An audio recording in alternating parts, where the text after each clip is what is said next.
I have been asked on more than one occasion why I stayed friends with Aldous Caro after he came back from the continent.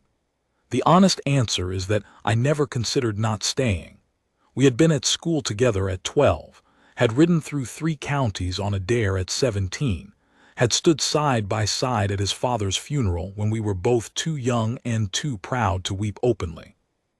By the time he returned from the war with half his face remade by fire and one eye that no longer tracked quite right in the morning light, the question of whether I would remain his friend had already been settled for 15 years. It was not loyalty, exactly. It was simply that I knew what he had been before, and I refused to pretend the man who came back was a different man entirely. The rest of England did not share my view.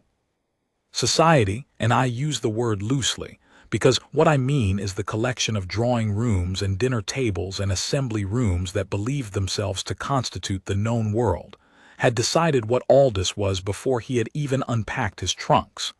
The scarred Duke, the ruined Duke. In some circles, with a kind of breathless drama I found genuinely nauseating, the savage Duke.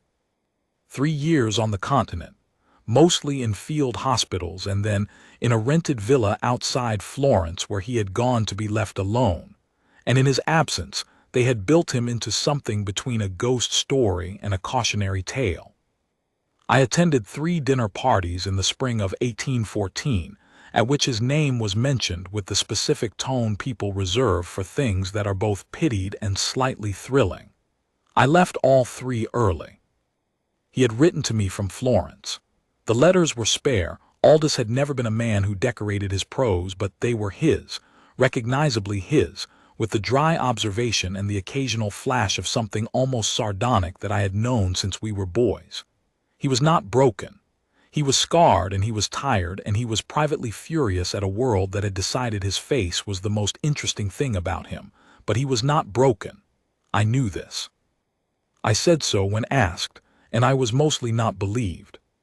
He came back to Ravenscroft Hall in September of 1814. I rode up from London in October to see him, and I will admit that even I, who had told myself I was prepared, who had read his letters carefully, who had stood in field hospitals during my own brief service and seen what fire does, even I had a moment, standing in the entrance hall while Aldous came down the stairs, when I had to very deliberately make my face do nothing at all. The left side of his face was unchanged. Still the strong jaw, the dark brow, the particular set of his expression that had always made younger men across a dinner table suddenly decide they had somewhere else to be. The right side was something the surgeons had done their best with, and their best had been, under the circumstances, considerable, but it was still a landscape altered beyond what anyone who had known him before could absorb in a single glance. The eye on that side was intact but sat differently now, the lid slightly heavier, the tracking a fraction slower. In low light you might not notice. In full morning light you noticed. He watched me, coming down the stairs, with the expression of a man who has watched that precise moment, the adjustment, the deliberate neutrality, a great many times and has catalogued each one. "You're staring," he said. "I'm assessing," I said. "There's a difference." He made a sound that was, I decided, the closest thing to a laugh he had produced in some time, and we shook hands in the entrance hall of Ravenscroft like 2 men who had simply been apart for a season rather than 3 years, and went into the library for something to drink and talked for 4 hours. And things were, in the way that genuinely important things sometimes are, essentially fine. The house was another matter. Ravenscroft Hall was a Northumberland property that had been in the Caro family for 140 years. A long, grey stone house set back from the moors with a walled garden on the eastern side, and a library that took up most of the north wing, and was, in my private opinion, the finest room in England. The staff had been maintained during Aldous's absence by his aunt, Lady Marian Caro, who was 71, acerbic, entirely devoted to her nephew, and had bad eyes. Lady Marian had managed the house with the authority of a general and the conversational style of a barrister, and she was, as far as I could tell, entirely unbothered by Aldous' appearance because she could not see it clearly enough to be bothered. The rest of the staff, however, and I say this without excessive judgment, because I understand that human beings are not always their best selves when confronted with the unexpected, the rest of the staff had developed a habit of looking slightly to the left of Aldous when he spoke to them. Not rudely. With a sort of anxious courtesy that was, I thought, considerably worse than rudeness. The housekeeper, Mrs. Good, had taken to addressing remarks to a point approximately 6 inches above his right shoulder. The footmen had a collective flinch that was almost choreographed. Even Aldous' valet, a competent man called Sayers who had been with him for 7 years, had developed a new habit of looking at the floor when he helped his master dress, and then looking up very brightly when the process was complete, as though the brightness might compensate for the 7 minutes of careful floor study. Aldous noticed all of it. He said nothing. But I watched his face in those first weeks, the way it settled, over and over, into a studied blankness that was not peace but was the performance of peace, and I understood that he was, quietly and methodically, excising himself from his own household, taking his meals alone, spending his mornings in the North Library with the curtains half-drawn, walking the moors in the early evening when the light was going and there was no one about to adjust their expression. Lady Marian, observing through eyes that missed details but never missed essentials, announced in October that she needed a companion. She needed, she said, a reader. Her eyes were worsening. She required someone to read her correspondence, to accompany her on short walks, to sit with her in the evenings and read aloud. She had written to the daughter of a clergyman in Derbyshire, a Mr. Vane of Ashford Parish, now deceased, whose daughter had been recommended by the bishop's wife as a young woman of sense, education, and composure. The young woman was 26, unmarried, and in the particular circumstances that the death of a father and the absence of a settled income produce. She was coming in November. "She will read to me," Lady Marian said, over dinner in the tone of one issuing an edict. "She will not make a fuss. I have specified this." Aldous, across the table, looked at his aunt with the expression he used when he thought something was happening that he had not quite decoded. "You have specified to a stranger that she is not to make a fuss." "I have specified to her employer, which is what I am, that composure is a condition of her position. This is not unusual." "What sort of fuss do you anticipate?" Lady Marian looked in his direction, slightly to the left of him, because of the eyes which gave the accidental impression that she was being diplomatic, and said, with great serenity, "None, as it happens. That is rather the point. I was there for that dinner. I looked at my glass." Aldous said nothing more on the subject, but I saw something move across his face that I had not seen in some time, not quite alarm, not quite hope, but a particular watchfulness that I associated with him in the moments before something significant occurred. He had always had it, before a difficult negotiation, before a hard ride, before anything that required him to be entirely present. I rode back to London the following week. Miss Cecily Vane arrived at Ravenscroft Hall on the 14th of November, 1814. I was not there. I learned what happened from 2 sources: Lady Marian, who described events with the crisp economy of someone reporting a successful military exercise, and Aldous himself, who described almost nothing but whose letters, from that point forward, were, I noticed this, reading them carefully by lamplight in my rooms in London, approximately a third longer than they had been before. What I know of that first meeting I have assembled from both accounts, from what Cecily herself told me much later, and from my own knowledge of the house, the man, and the particular quality of Northumberland light on a grey November afternoon. She arrived by hired coach from the village, having travelled from Derbyshire in 2 days. She was by her own account, offered without vanity, tired, cold, and moderately dusty. Her trunk had been strapped to the outside of the coach, and had acquired, somewhere between Matlock and Ripon, a damp quality that she hoped had not penetrated the brown leather. She had spent the second day of the journey composing in her head a careful and thorough list of what she knew about her new situation. Lady Marian Care, 71, requiring a reader. Ravenscroft Hall, Northumberland, a large property. The Duke, Lady Marian's nephew, was in residence, returned from the Continent, not in good health.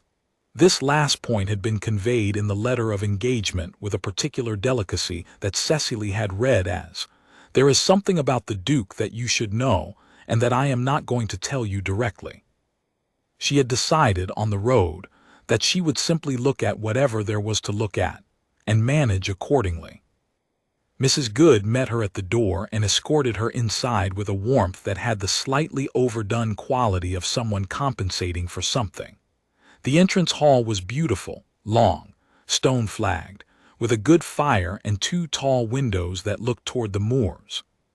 Cecily was noting the fire, which was welcome, and the particular quality of the stone, which was very old, when the door at the far end of the hall opened and Aldous Carew, Duke of Ravenscroft, walked through it.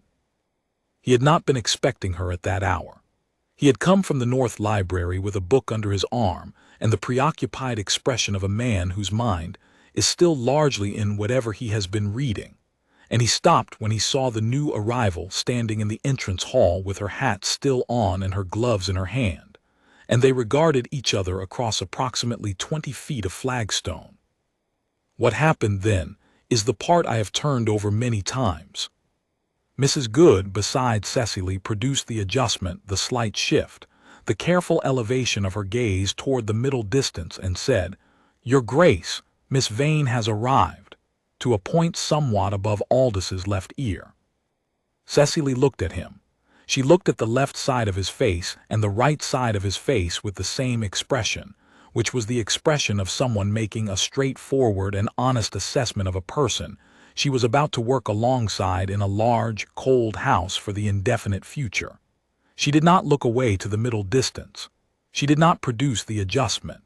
She looked at him the way one looks at a person. Aldous, who had had 3 months to catalogue every variety of the adjustment, noticed immediately. He said, "Miss Vane." His voice was, I know this voice, I have known it for 20 years, carefully neutral, in the way of a man who is deciding in real time what to make of something. She said, "Your Grace," and then, "I hope I am not early. The roads were better than I expected after Ripon." He said the roads north of Ripon were generally better than they were given credit for, and she said she would remember that, and Mrs. Goode's overdone warmth flagged slightly because the conversation was proceeding without her management of it, and then Aldous said he would not keep her, she would want a rest, and she said she was quite rested, actually, and thanked him, and he went back through the door he had come from with his book still under his arm.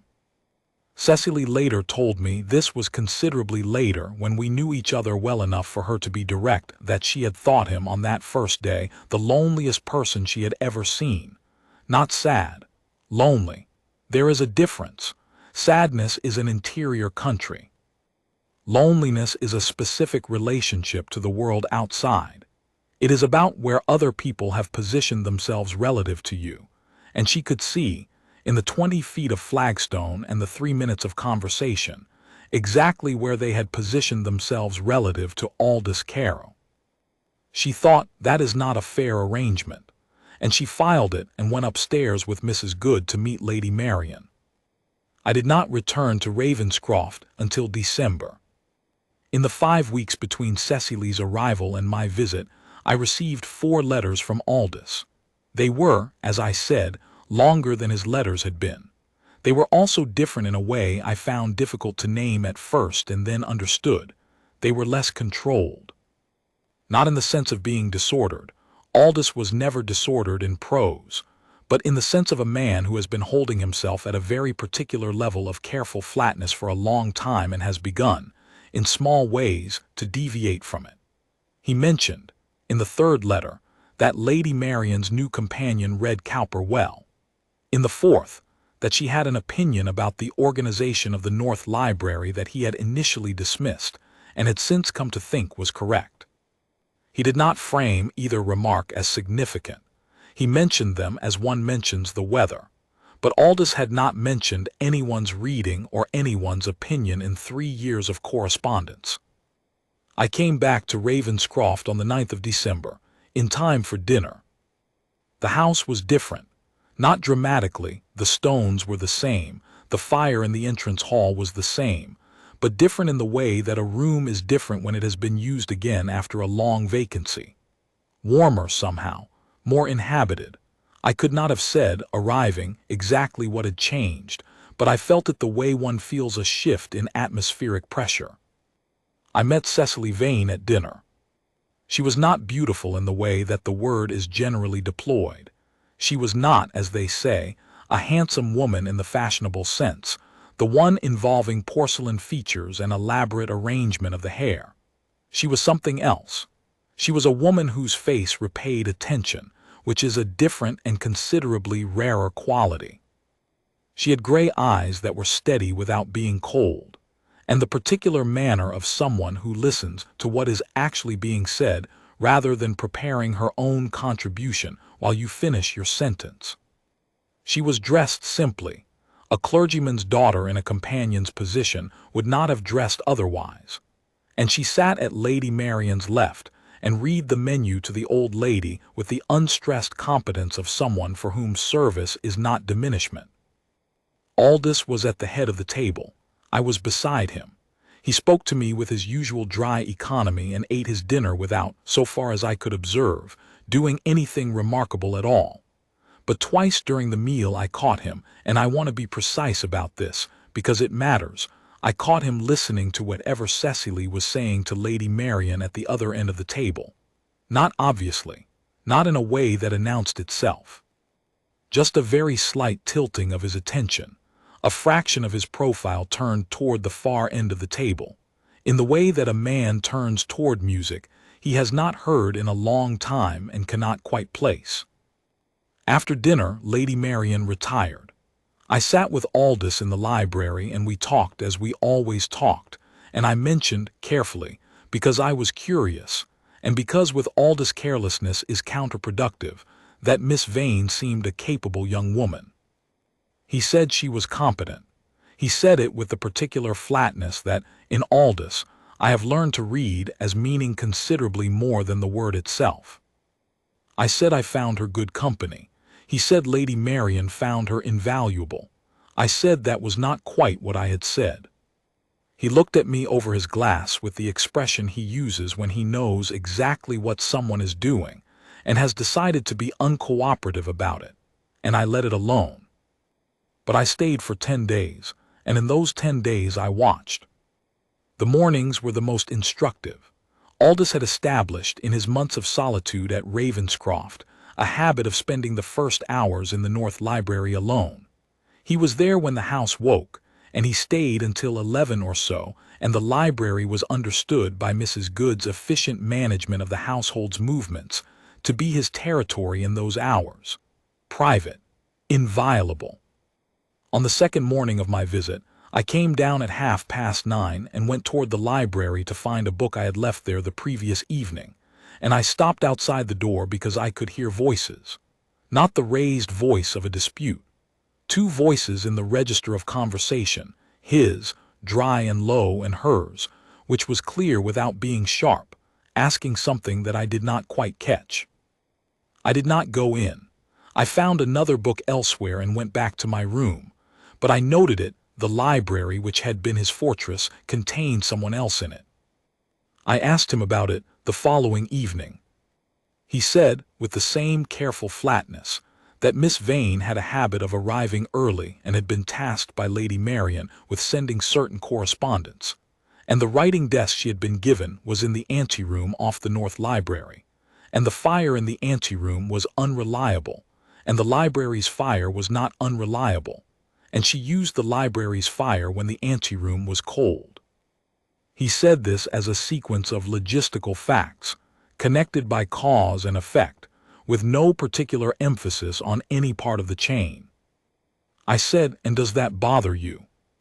He was quiet for a moment, that specific Aldous quiet that is not the absence of thought but the presence of a great deal of it.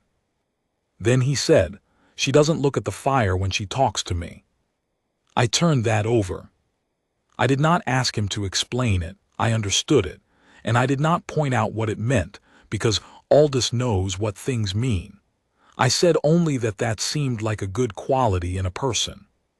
He said yes, and he drank his brandy, and we talked about something else. But I had my answer. I watched them in those 10 days with the particular attention of a man who is witnessing something that he suspects will matter later and wants to be able to report it accurately. They were not often in the same room. The household's rhythms, the library in the mornings, Lady Marion's sitting room in the afternoons, dinner, the brief evening, gave them perhaps an hour together each day, if that. And yet I noticed that the hour had a different quality from the other hours. Not charged, exactly. Not conspicuous. Something quieter than that, a kind of coherence, as though the room arranged itself slightly differently when both of them were in it. She did not treat him gently. That was the thing I kept returning to. The staff treated him gently, with the careful, slightly agonized gentleness of people who are trying to compensate for something, and know they are making it worse. Lady Marion treated him as she had always treated him, which was frankly and without concession, but Lady Marion was 71 and half blind, and had earned the right to treat the world as she found it. Cecily treated him as though he were simply the person he was. She disagreed with him on the third day about the filing of a set of estate ledgers, and she said so directly, in the library, with the calmness of someone who has decided that a thing is incorrect, and is saying so because that is the most useful response. He looked at her for a long moment, and then he looked at the ledgers, and then he said she was right and reorganized them, and that was that. She asked him on the 6th day of my visit. I was in the room, writing letters at the far end about a painting that hung above the library fireplace. An Italian landscape, dark-toned, mountains in the middle distance, and a suggestion of a stone road winding toward them. She asked where it was. He told her a valley in Piedmont. He had passed through it. The painter had not been quite accurate about the light in the afternoons. It came lower and harder than the painting suggested, but the proportions of the mountains were right. She looked at the painting for a moment, and then she said, without the particular careful neutrality that people adopt when they are about to ask something they expect to be deflected, "Was it beautiful?" He said yes. He said it as though the question had surprised him by being so straightforward. Yes, he said, it was very beautiful, and very cold in October, and the road was worse than it looked. She said she had never been further from Derbyshire than York. She said it without self-pity, as a simple fact, in the way that one states the dimensions of the room one inhabits. He looked at her for a moment. Then he said, "The light here in January is unlike anywhere else I have been. It comes across the moors from the northeast, and it is absolutely merciless and absolutely clear, and the stones of this house in that light look as though they have been there since the beginning of things." He had been away for 3 years, he said, and that was the image of Ravenscroft he had kept. I set down my pen and looked at the letter I was writing and felt, very distinctly, that I was excess in the room. He was not courting her. I want to be clear about this. Aldous, at this period, was not a man who could have framed the word courtship to himself without a kind of private derision, not because he was incapable of devotion, but because he had decided, some time between the hospital and Florence, that the particular transaction in which his appearance had become the first and often only consideration was one he would not participate in. He had watched, at a dinner in Florence, a woman across a table make the adjustment, and then spend the remainder of the evening trying to compensate for it with a kind of effortful animation that was far worse than simple silence would have been. He had decided then that he was done with it. He was a duke with a ruined face, which meant he was also a duke with a title and an estate, and all the things that make a ruined face, in certain calculations, worth negotiating. He wanted none of those negotiations. What Cecily was offering was not a negotiation. She was offering nothing so grand. She was simply being present. In the library in the mornings, with the correct fire and her correspondence, and the occasional direct statement about ledgers or Italian landscapes or the light in January. She was offering, in other words, the thing that had been withheld from him for 3 years without anyone noticing it was being withheld, the simple experience of being treated as a person in the room. I understood this. I do not think either of them understood it yet. Or rather, I think they understood parts of it, in the careful way that people understand things they have not yet given themselves permission to think directly. I left Ravenscroft on the 19th of December, intending to return in January. The letters continued. Aldous' letters in December were long. They were also, and this is the change I noticed with the most precision, because it was the most unlike him, they were specific. He wrote about particular things, a particular conversation, a particular morning in the library when the frost had come down hard and the moors were white to the horizon, and Cecily had looked up from Lady Marian's correspondence and said that the view from the north window looked like a map of the moon. He wrote, "It does look like a map of the moon." I had not thought of it that way before. He wrote in the week before Christmas that she had been unwell, a cold, nothing serious, and had spent 3 days in her room, and that the library had been, he said, very quiet. He wrote no more than that, but 3 sentences later he wrote about something entirely different, and then at the end of the letter he returned to it. She is recovered. Lady Marian is relieved. I am, and here there was a small, telling blot as though his pen had paused, also relieved. He had never written to me about being relieved at anything. I came back to Ravenscroft on the 2nd of January, 1815. It was bitter.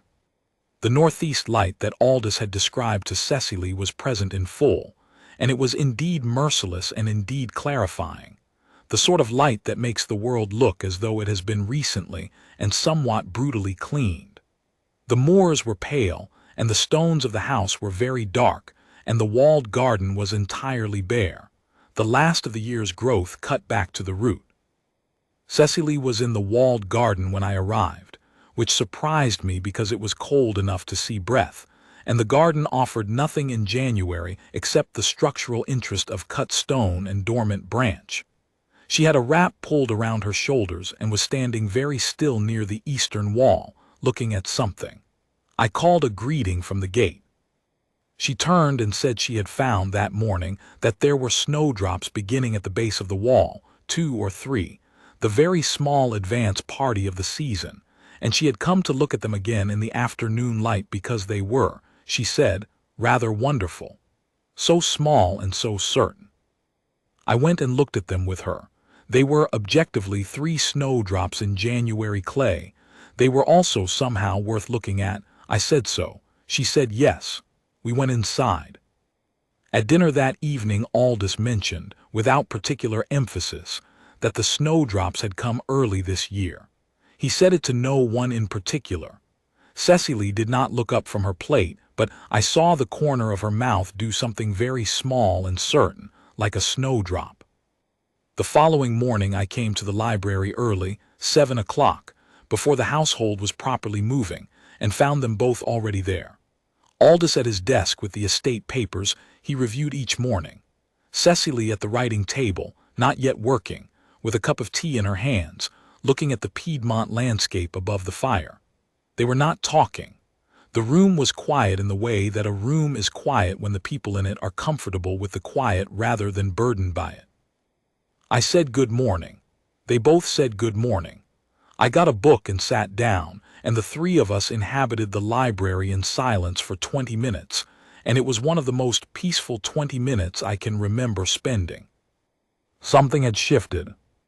I could not have said exactly when, or mapped it to a specific morning or conversation.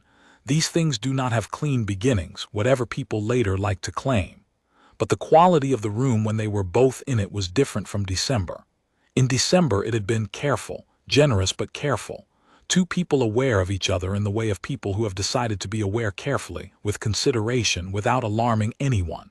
In January it was something else, easier, more inhabited. The carefulness was still there, but it had relaxed by precisely the amount that two people relax when they have spent some weeks in each other's company, and have found that the company is good, safe, worth returning to. Aldous was still guarded. I do not want to suggest that 6 weeks in a companion's presence had undone 3 years of deliberate withdrawal. They had not, and he was still, in company beyond the three of us, the closed and contained man he had been since Florence. At dinner, if there were other guests, he retreated into the particular courtesy that serves as excellent camouflage for absence. His public face was still his armor. But in the library in the mornings, with Cecily at the writing table and the fire going and the Piedmont landscape above the mantel, there, something was different. He talked more. Not effusively, Aldous will never be effusive, it is not in his construction, but more. He asked questions and listened to the answers with the full attention that is, for him, the highest form of regard. He told her things. Small things, specific things about the estate, about the moors, about the Piedmont Valley, and what the stone road had felt like underfoot in October. About his father once, briefly. Something about the way his father had managed the tenants that he had always thought was right, and had tried to continue, and was not sure he was managing correctly. He said it quickly, as though testing the temperature of the water, and Cecily listened without comment until he had finished, and then said what she thought about it, plainly and directly, and he received it with a stillness that was, in him, the equivalent of gratitude. I watched all of this and said nothing. It was not my place to say anything.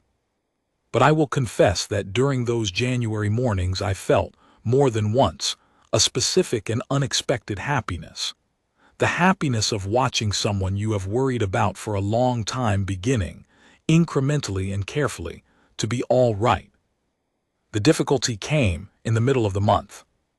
A letter arrived for Aldous, forwarded from London, from a woman I will call only Mrs. H., the mother of a young woman who had, the previous summer, been briefly considered as a possible match for the Duke. The consideration had been on the mother's side only, and had been terminated to Aldous's relief, when the daughter had made the adjustment and then spent an entire dinner looking at the middle distance, and he had not pursued it. The letter from Mrs. A. was long and elaborate, and made several points that were dressed in courtesy but were not, at their root, courteous.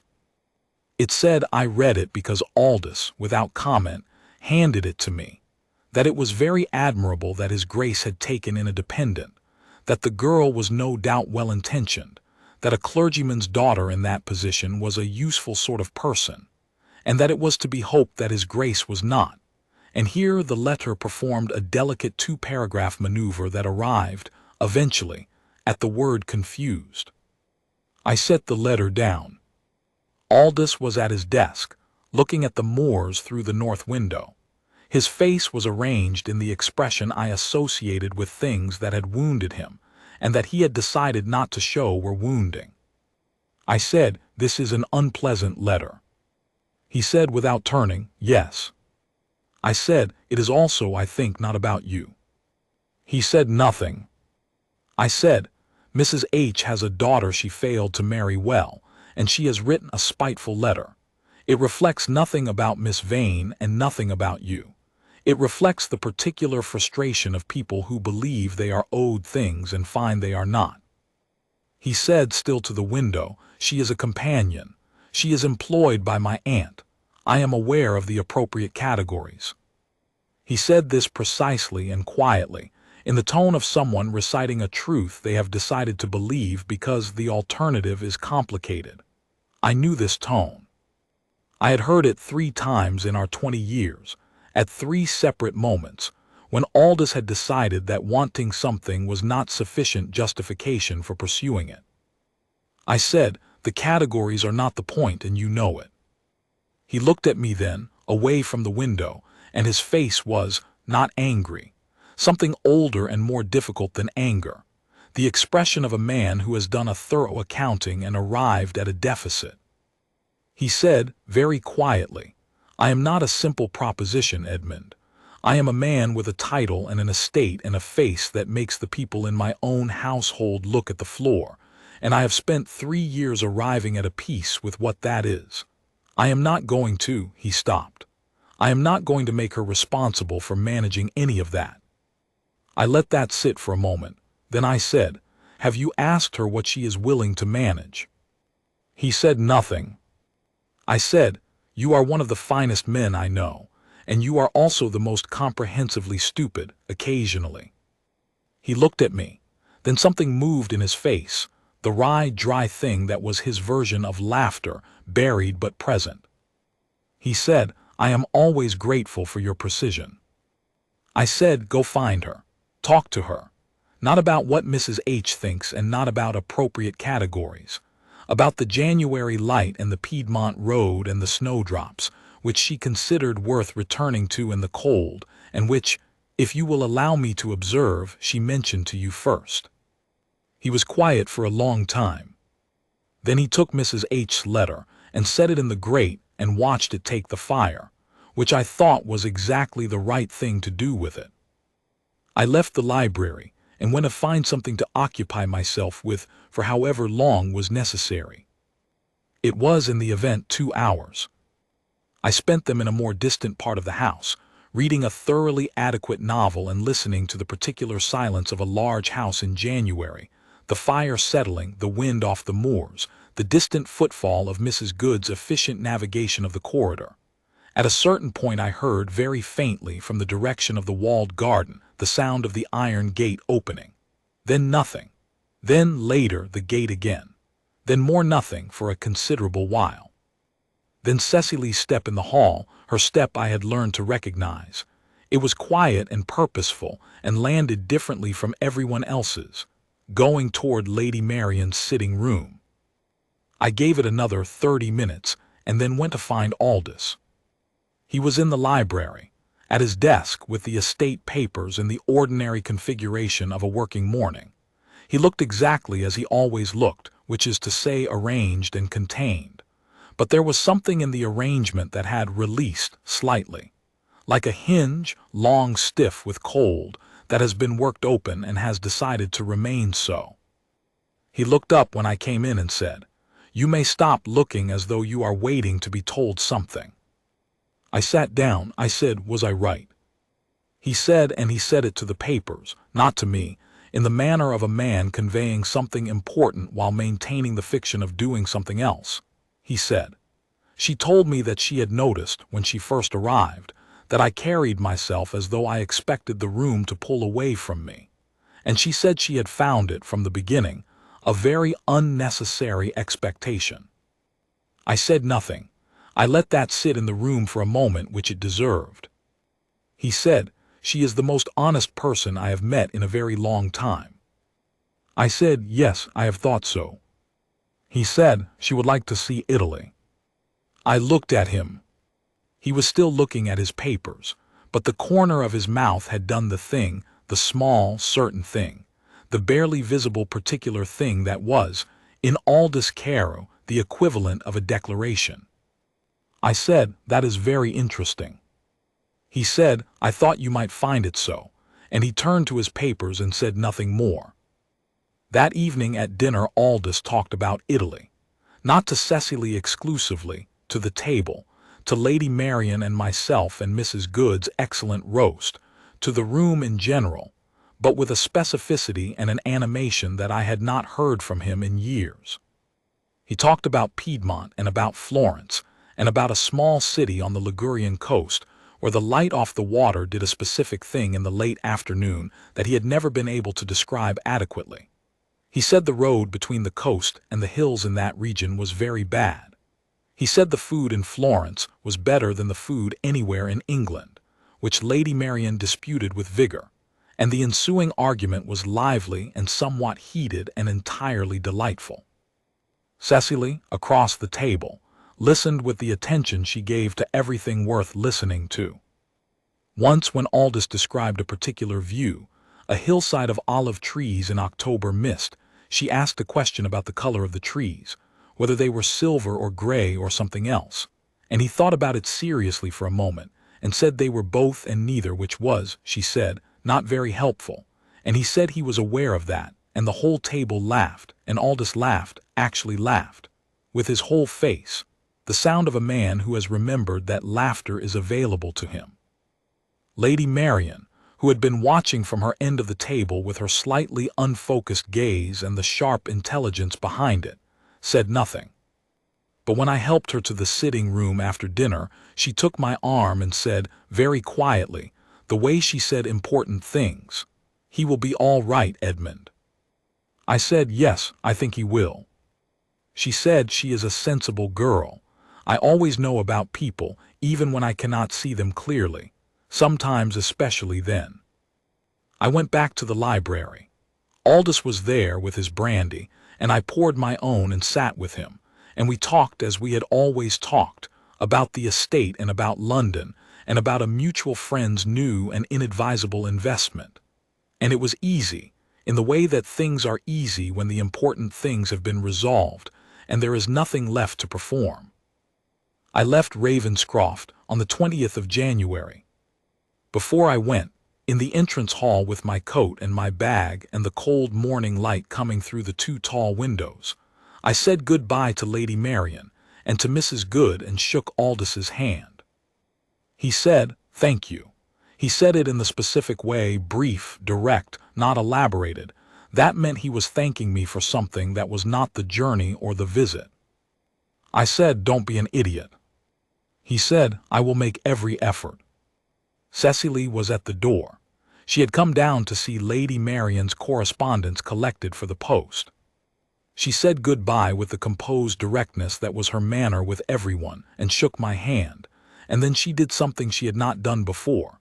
She held my hand for a moment after the handshake and said, quietly, so that only I could hear it, that she was glad I had come. That His Grace was, she said, and she paused, choosing the word with the care she brought to everything, that he was better for it. I looked at her.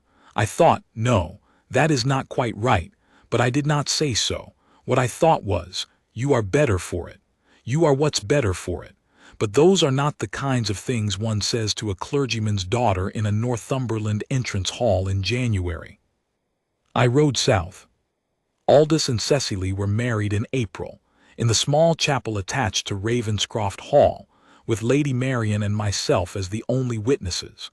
No ballroom, no crowd, no announcement in the papers until Lady Marian composed one with her characteristically declarative economy, 2 weeks after the fact, which caused a specific quality of silence in certain drawing rooms in London that I found privately very satisfying.